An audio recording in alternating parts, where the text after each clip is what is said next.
fan. I was wondering what type of name that was going to be. I'm Gavin. How are you? Good. Good. Okay, let me ask you a question. Bitcoin or Bitcoin Cash?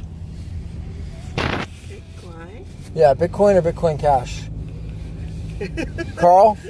I think I'll go for the Bitcoin. Okay, interesting. And why Bitcoin over Bitcoin Cash?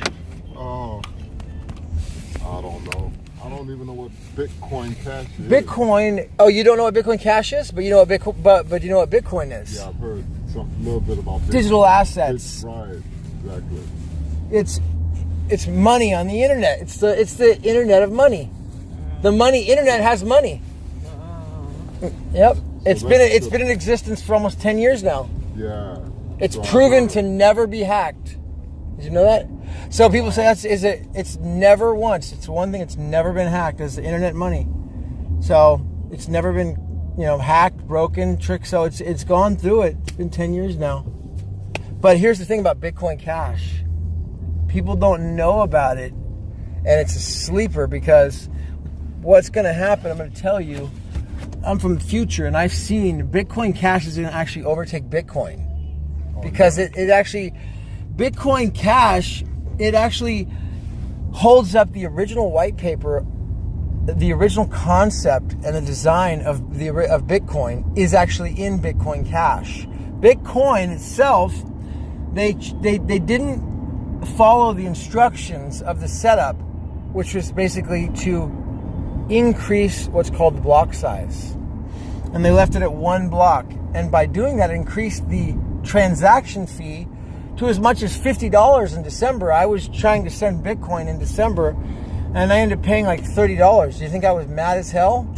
Of course.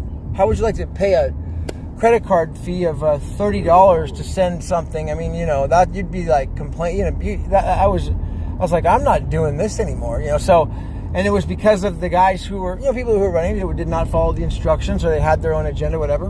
And then in addition, it was slow. It was taking almost 1 day. I was like, 1 day? Wow. Bitcoin Cash, it sends instantaneously, and it's next to being free for any amount of money. Okay. And it's just as safe, if not safer. And now Bitcoin Cash, you're actually able to use it right on your phone with a text message with no internet. So if you have no internet, it doesn't matter. You can still send money back and forth. I mean, that's amazing, right? Yeah. So it's the big, it's going to be big, and it's only about 1/10, so it's like 10-1 Bitcoin Cash. It's 1/10 right now to get the Bitcoin Cash. Bitcoin Cash been in existence. Bitcoin Cash was a hard fork on August 1st of 2017, so it's almost been a year, but it has the same proof of work as Bitcoin. So technically, it's been around since 2010 because it's on the same chain.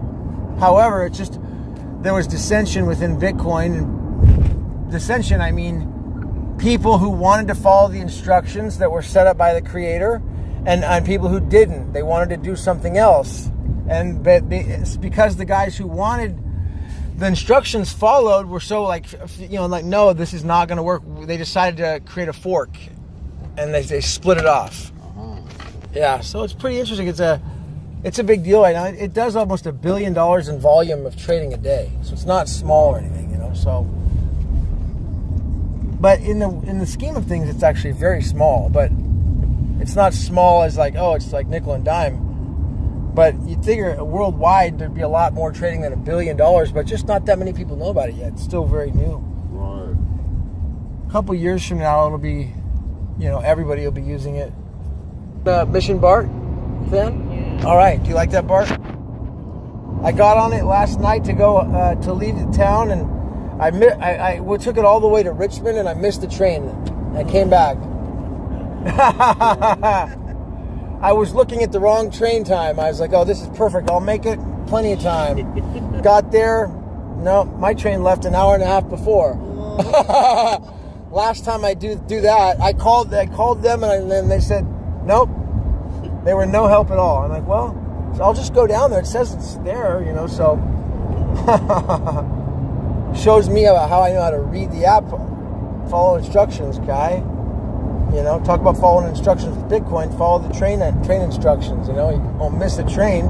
Go all the way down there for 2 hours. It's okay. I wasn't even mad at all. I was a little bit like disappointed because I thought it might be trapped in Richmond. That would be tough because I don't know Richmond. There was a lot of weird people over there hanging out on the train station. Weird. But I was like, okay, thank God there's one more train going back to the city right now. I just wait, I'll catch that and I'll be good. Yeah, see, I look at it this way. The more things I can give of value to help other people, the more things I get back in return in blessing and get blessed, you know? So that's why I give information to people. And I study this stuff. And it's more of just it's more than a hobby because I've been doing it for so long now, but it's not like my primary thing, but I just happen to know a lot about it and I can explain it well.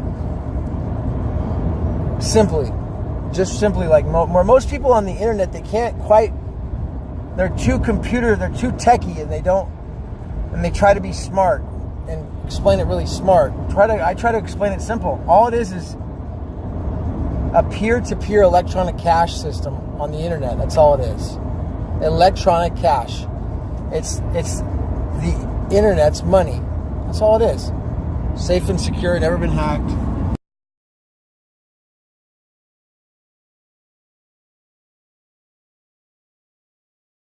Salesmen in the world, and this book, The Greatest Salesmen in the World, it's by Og Mandino. Og Mandino. It's a weird name. And the guy, he was an alcoholic and he was going to commit suicide. The author, right? This is the real story. He's an alcoholic. He goes into a place. He buys a gun, and he's such a coward. He's an alcoholic. He couldn't even pull the trigger and kill himself. He was so weak. And went into a library and he was drunk and he got a book by a guy called W. Clement Stone, and he really inspired him, a book called Power of Positive Thinking. And so he's like, all right, this positive thinking thing might be good for me. And he gave up drinking and he became an author. And he wrote the book, The Greatest Salesman in the World. And it's about this guy who goes he goes off into the Middle East to find this treasure, this buried treasure.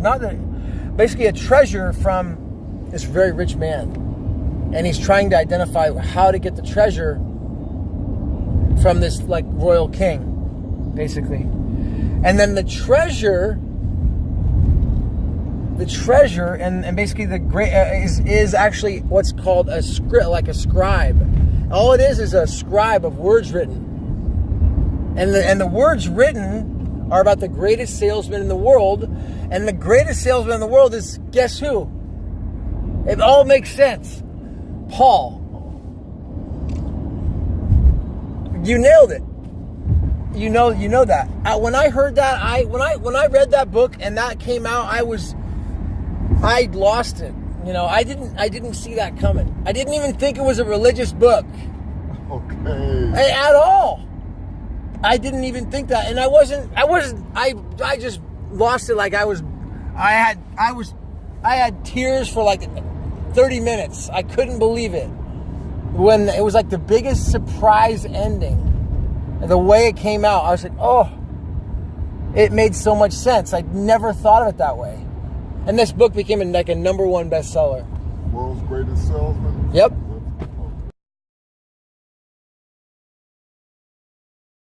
2 in the morning, and I was getting up early at like 6. 4 hours sleep. It was going to be, it was a short night's sleep. Get up there, and the car window was smashed, right? And I was going to work at a job at the time, and then it was my birthday, and so I was like, oh man, I was like, shoot. And then you know what I did? I picked up the camera and I made a video, and I made it like, this is what happens on the guy's birthday. And it was a funny video, but then I went back and I was like, I got a call from like one of my best friends, and I couldn't take the call because I was too emotional. I was like, man. May I let you off here? Yeah, let's do it. Right there. Yep, thank you. All right, Carl, can you pop that trunk for me? Are you going to the same place? No, okay. Oh, Bitcoin Cash.